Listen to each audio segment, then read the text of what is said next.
The marriage didn't end with shouting. It ended with one sentence. "You failed me." Paul Donovan said it calmly, like he was reading a report. His wife sat across from him, hands shaking, as he explained why she was being replaced. Not because she cheated. Not because she lied. Because she couldn't give him a son. He handed her divorce papers and told her to be out by morning. He thought the quiet woman in front of him had nothing left. He was wrong. And that mistake destroyed everything he built. Before we go any further, if stories like this pull you in, subscribe to the channel, and tell me in the comments where you're watching from. Now let's get back to the night everything broke. "I need you out by morning," Paul said, dropping a thin folder onto the glass table. The papers slid toward Erin like they were ashamed to touch her. She stared at them. Divorce, eviction, non-disclosure, all prepared, all signed by him. "What is this?" she asked, her voice barely louder than the hum of traffic far below.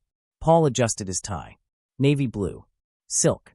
The same tie she had picked out for him before his first board meeting as CEO. "It's reality," he said. "I can't keep pretending. The board wants stability. An image. A future." Erin looked up. A future with who? Paul didn't answer right away. He glanced toward the hallway, where a woman stood waiting.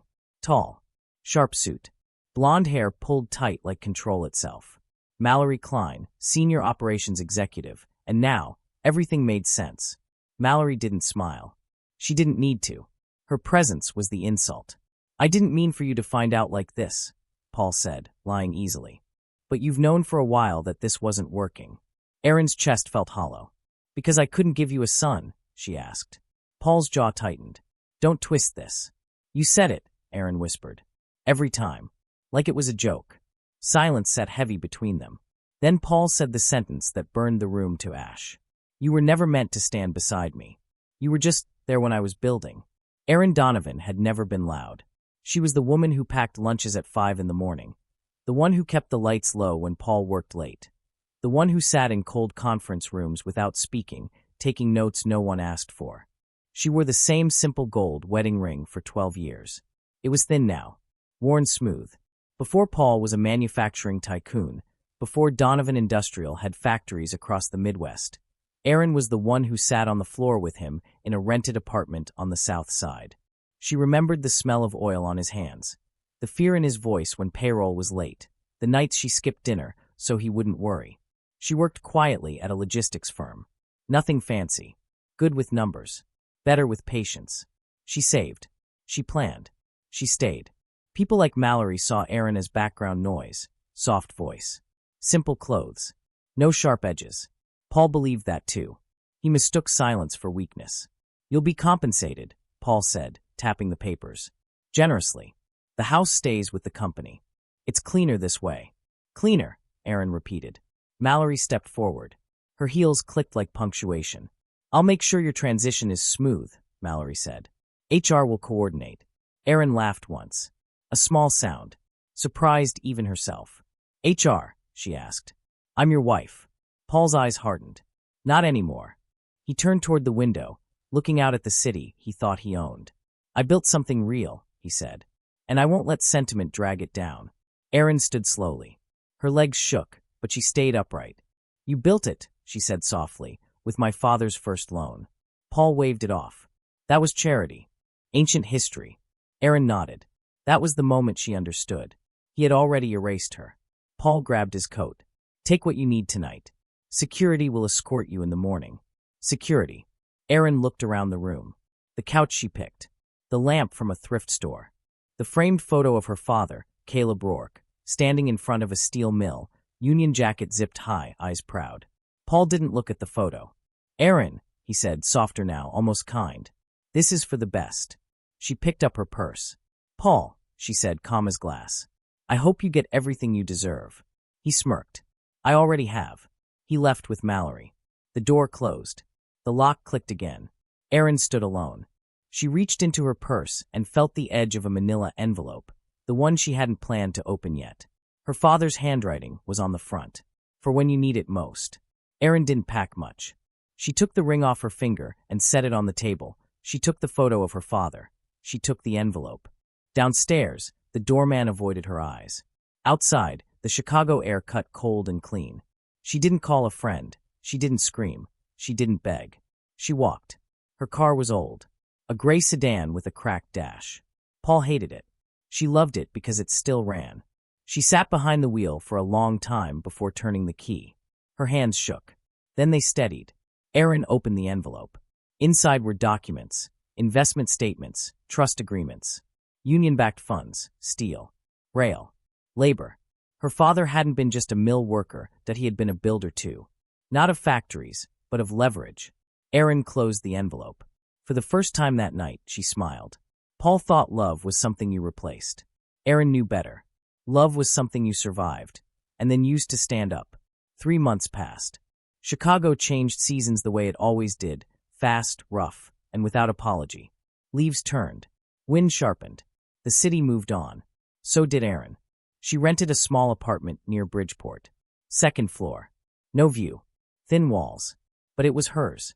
She bought a used kitchen table from a church sale and placed her father's photo on it like an anchor. Every morning, she woke at 5 and every night, she read until her eyes burned.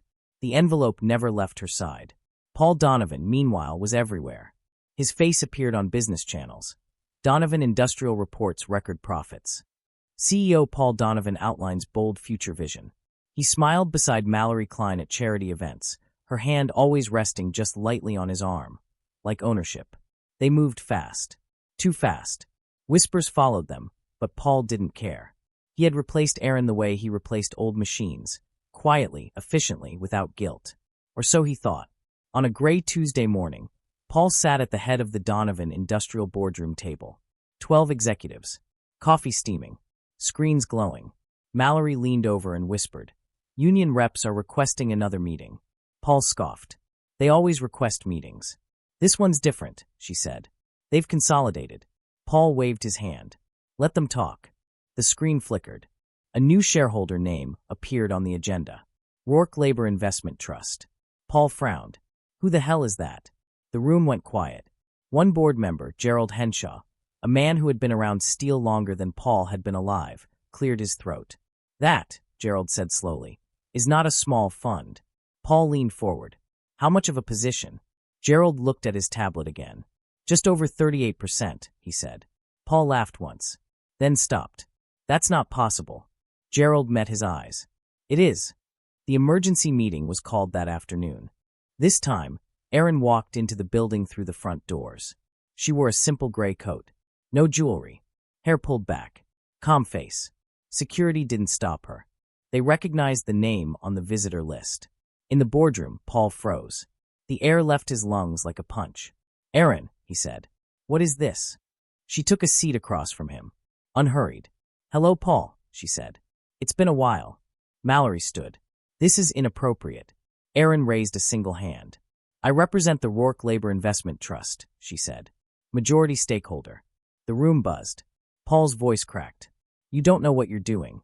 Aaron looked at him gently, almost sadly. "I've known exactly what I'm doing since the night you told me I was just there." She slid documents across the table. "Your safety violations," she said. "Your offshore shell accounts. Your union-busting strategies." Mallory's face drained of color. Gerald spoke again. "We have no choice but to investigate." Paul stood, anger bleeding through panic. "You planned this," he said. "You waited." Aaron nodded. "Yes." For the first time, she didn't soften the truth. "You erased me," she said. "So I stepped into the space you left behind." Mallory whispered, "Paul." He didn't look at her. The investigation moved fast. Too fast for Paul to stop. News cameras gathered outside the building. Workers protested. Stock prices dipped. Mallory resigned before the week ended. Paul was forced into a settlement, quiet, humiliating, final. He stepped down for personal reasons. Aaron never raised her voice. She met with union leaders. Listened. Signed agreements her father would have been proud of. Factories stayed open. Jobs stayed protected. One evening, Paul waited for her in the lobby. "You won," he said, hollow. "Was it worth it?" Aaron paused. "I didn't win," she said. "I survived." She walked past him. Some people think power looks loud. But real power? It waits. If this story moved you, subscribe for more stories about quiet strength and real consequences. And tell me, have you ever been underestimated, and what did you do next?